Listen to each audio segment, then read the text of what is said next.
So, hello everyone. So, everybody in this room has a story. Whether it be blissful or gory, filled with shame or glory, it's still your story. The universe aligned just right, just so you can make your first sight. So appreciate life dearly and don't get cocky like it's your birthright. See, we're all here because we have a story. We were created in some sort of way, right? I apologize here.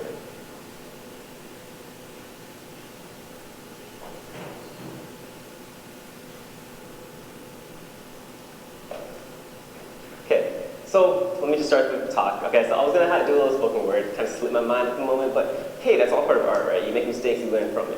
So I'm gonna be talking about art and how it impacted me and how I can give that to you. So a little present for you guys, right? I'm gonna give it to you. You guys are probably not gonna be also awestruck about it until the end of the performance. So I'm here to tell you, all of you, that congratulations, you are art. Every single one of you is a breathing little piece of art that has become this here in this room. Just come watch me speak and all these wonderful speakers. So what do I mean by, oh, you guys are all art? I'll get to that in a bit.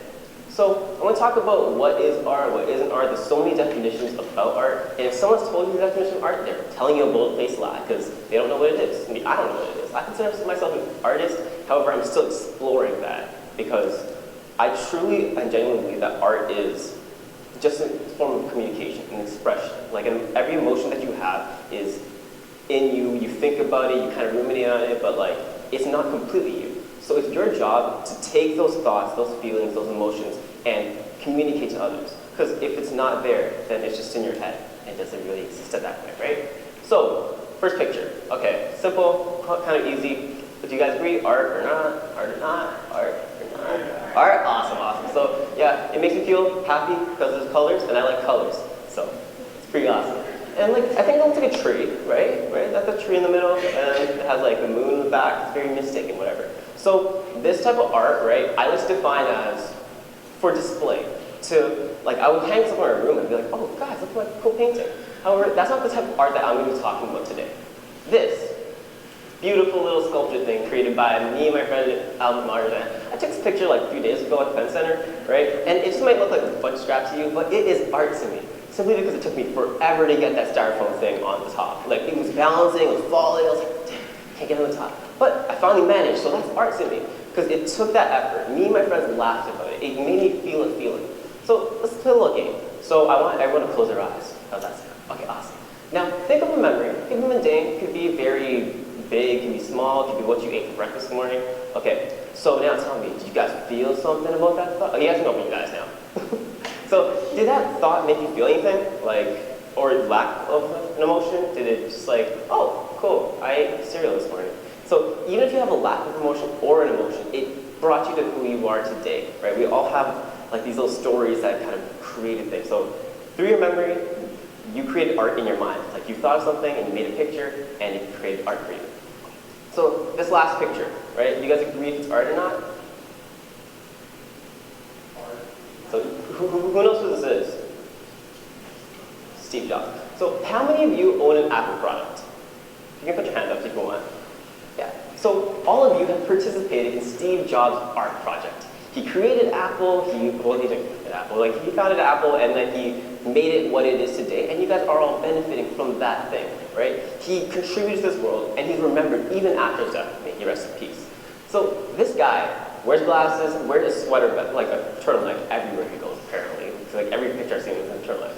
And that makes me really think, how much time do you really waste in the morning picking your outfits? I literally almost missed the bus picking this outfit today, right? So his little symbolism of just wearing simplistic clothes, creating this thing that we all use, just who he is, not the picture, but who he is art to me, simply because of who he was. So I want to be remembered. Who doesn't want to be remembered in this world, right? We all have something unique and individual to offer this world. That could be as simple as just being ourselves, but we have something to offer. So if we keep that hidden, we're being selfish. We're doing a disservice to this world by not expressing that and giving it to others. So this is one of my favorite guys ever. Ai Weiwei. He's a Chinese artist. He's a bit of a troublemaker. He likes to get in a bit of trouble. He's recently working on a project that he takes like pictures of convicts or people who are in Alcatraz as of the moment, and this includes that guy who leaked the stuff on WikiLeaks, he leaked something on WikiLeaks, and like he made portraits of them out of Lego, right? And then like he just kind of put these Lego pieces together, and I believe he used 1.7 million Lego blocks to put all these pictures together, and it's actually on display at Alcatraz. Well, going into display at Alcatraz, it should be done by 2015, but it's actually hidden somewhere where you can only see it through a broken glass. And the symbolism for that is that we have a problem with freedom of speech. We have a problem with being silenced. We have a problem with not being able to express the things that we wanted to. Because most people are just in Alcatraz are there for being silenced over religious freedom. So this piece of art by A Weiwei, I want to bring to your guys' attention. Quite simple. It is just sunflower seeds on the floor and a lot of them. Lots and lots of them. So it doesn't really look too appealing. It's not very grand or whatever, until you realize what those sunflower seeds are. They're not actually sunflower seeds. They don't have any seeds in them. You can't really bite into them. They were all handmade in ceramic by people in China. Every single one of those sunflowers was made by an individual. So just take that in. We were all here based on the decisions, the thoughts, and everything of people years and years before us, crafted by our parents. I think my mom is the best artist in the world. She created me, and I think I'm pretty awesome.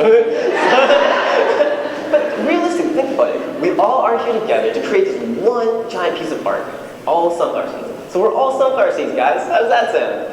Well, except for the seed in the middle, because they're all ceramic.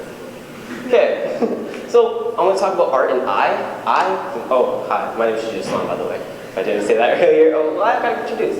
So I'm a second year at Brock, and I love art in many forms. I dance primarily, that's the thing that I do the most. However, I like to believe that I can sort of do spoken word, but I completely fail at the beginning. but that's okay, that's besides the point. As long as you're trying, though, because if you're not trying to define who you are, you're getting lost. If you're not being self-reflective, you're just going through the motions. Because the way I like to define art is either you're doing the mundane, the ordinary. I can wake up, brush my teeth, go to school, come back, or I can wake up, sing a song, dance down to the washer, and sing with my toothbrush. You're like, yeah, you know, like just actually just put meaning and effort into the things you do. So the thing that art has done for me is I'm an awkward kid, I think, sort of sometimes. I like speaking in front of people because like it's like kind of spaceless. I'm not like engaging completely, so like it's easier. But like I'm an awkward individual. I struggle with making friends sometimes, so dance has really helped me with that. Anywhere I've gone, like I found a community within that. So like coming to Brock, this club Live for Dance actually helped me out so much. Like I did find friends, I did meet people. However, I didn't really find my niche until I found people who had the same drive as me. And I love dance because they're so weird as people. They're all so weird. It's awesome. I love this.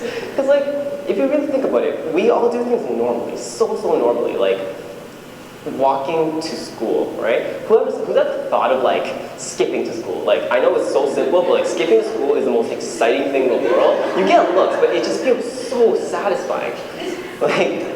But for example, the place that I'm most productive, the time that I'm the most productive in the entire day is in the shower, right? Because I've timed myself, right? Like it's like the most mundane task. You do it every day, but that's where I have the most ideas. I came up with half ideas of this talk in the shower. I'm not gonna lie to you guys. But the point of it being, art did save my life. I have had a small past of dealing with mental illness, which is very interesting that she was talking about suicide earlier, which it actually struck a chord with me. But art gave me a way to understand myself, because I don't know who I am. I really don't. I can tell you I'm a dancer, I can tell you I'm an artist, I can tell you I'm brown, I can tell you I have black hair, but none of that really matters to me. I don't see myself as that person. I see myself as someone who has an idea, who has thoughts, who has emotions that I just want to help, you know? Like, I want to get to know everyone else. The saddest day of my life was when I realized that true empathy doesn't exist. That I can't step inside of your mind and see what you're seeing. Because I'm sure that whatever you see is beautiful, right? As beautiful as the thing that I see through my own eyes, right? Last night I had this weird dream. I just wanted to add this part in. I always had this thought, but like, I was carving my name into the moon. Like, just take that in for a second. I was carving my name into the moon.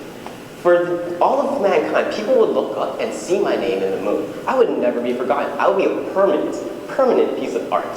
That's my dream. I just want to become art. So I realize all of you aren't completely artistic. I'm pretty sure not everyone sings. I'm terrible at singing. Oh my god, if you guys heard me sing, you guys would cry. But you guys have a talent, a skill. For example, Steve Jobs, he was an inventor, and he created something that gave value.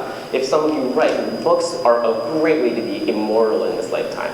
So art to me is just an immortal, like, being, sort of, that's just kind of like inside of them. We can like rip out and just, like, throw into people's faces. Because if we're not heard, right, our art becomes silent. And that's beautiful. If you can appreciate yourself and die happy knowing yourself, that's great. But like, don't be selfish. You guys are awesome. I want to know you people. So yeah, art is art.